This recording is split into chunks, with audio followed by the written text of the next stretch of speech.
करोड़ों साल पहले हमारी इस हरी भरी दुनिया पर डायनासोर का राज हुआ करता था।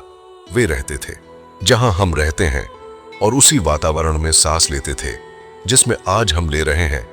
आज से लगभग 6.5 करोड़ साल पहले जो ट्रायसिक काल में उभरे और क्रिटेशियस काल तक पृथ्वी पर हावी रहे।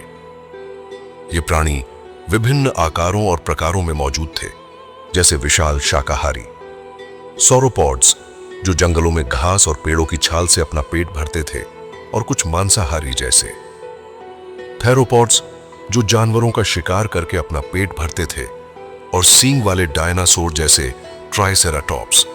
इनकी विविधता और अनुकूलनशीलता ने इन्हें पृथ्वी का सबसे शक्तिशाली प्राणी बनाया। लेकिन फिर ऐसी कौन सी आपदा आई जिसने इन विशाल प्राणियों का हमेशा के लिए नामो निशान मिटा दिया?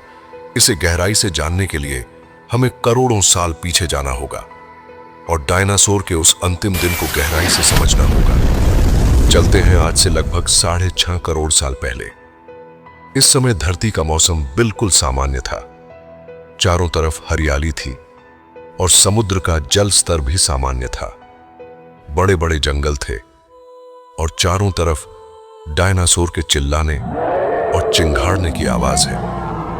अभी तक डायनासोर की सभी प्रजातियां अपना जीवन बड़े आराम से बिता रही थीं, लेकिन लगभग 10 करोड़ साल पहले उनकी किस्मत लिखी जा चुकी थी, क्योंकि एक एस्टेरॉयड का टुकड़ा तेजी से आगे बढ़ रहा था जो पृथ्वी से लगभग 20 करोड़ मील दूर मंगल और बृहस्पति के बीच बने क्षुद्र ग्रह बेल्ट में भ्रमण कर रहे एक बड़े क्षुद्र ग्रह से जा टकराता है।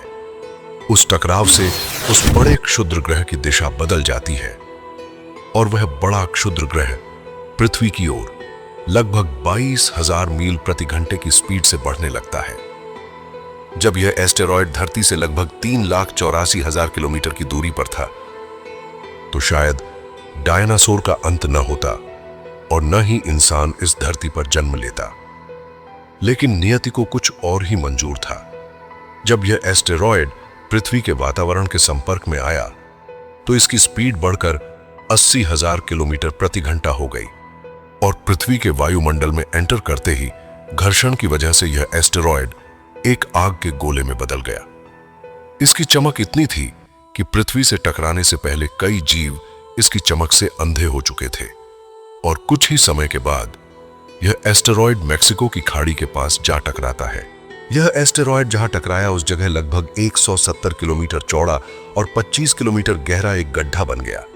बड़े विस्फोट के कारण इस गड्ढे का सर मेटल और पत्थर अंतरिक्ष में धूल के बादल में बदल गया और जमीनी टकराव से 16 मिनट 40 सेकंड के बाद पृथ्वी के अंदर 4 तीव्रता की भूकंपीय तरंगें उठने लगी, जिस कारण समुद्र में सुनामी की विशाल लहरें उठने लगी। भूकंपीय तरंगे ने सभी ज्वालामुखी को दहका दिया, जिससे जगह जगह ज्वालामुखी फटने लगी और डायनासोर का अंत शुरू होने लगा। पृथ्वी के महाविनाश की प्रक्रिया शुरू हो चुकी थी। इस विनाशकारी विस्फोट से रेडिएशन की मात्रा इतनी बढ़ गई कि इसके 900 किलोमीटर के दायरे में सभी जीव और पेड़ पौधे जलकर राख बन गए थे।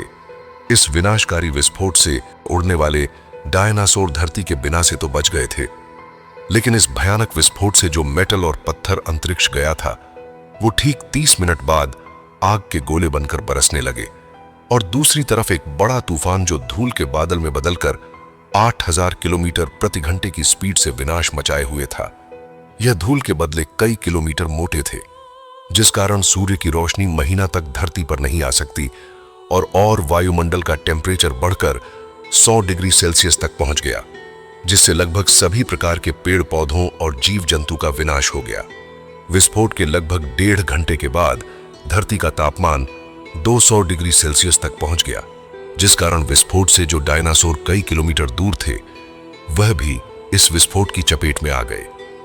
इस विस्फोट से लगभग धरती की 90 से 95% आबादी पूरी तरह खत्म हो गई थी, और जो 5 से 10% जीव धरती पर बच गए थे, उनमें से भी बस वही जीव जीवित रहे जिनका वजन 25 से 30 किलोग्राम था, क्योंकि इस विस्फोट में पेड़ पौधे और जंगल लगभग खत्म ही हो चुके थे। ऐसे में छोटे जीव जो कम भोजन में जीवित रह सकते थे, वह सरवाइव कर सके। लेकिन यह महाप्रलय किसी अन्य छोटे जीव के लिए फायदेमंद साबित होने वाला था। डायनासोर का अंत एक छोटे जीव के लिए एक सुनहरा अवसर लेकर आया। उस प्रजाति का नाम था मैमल्स। मैमल्स क्या थे और कैसे बचे इस महाप्रलय से? डायनासोर के अंत के बाद इंसान का जन्म कैसे हुआ, यह जानेंगे हम अगली वीडियो में। अगर आप चाहते हैं कि हम अगला वीडियो जल्द से जल्द लेकर आए तो इस वीडियो पर 2000 कमेंट जरूर कीजिए, और अगर पसंद आई तो वीडियो को लाइक, और अगर चैनल पर नए हैं तो चैनल को सब्सक्राइब जरूर कर लेना। मिलते हैं अगली वीडियो में, तब तक के लिए अपना ख्याल रखें।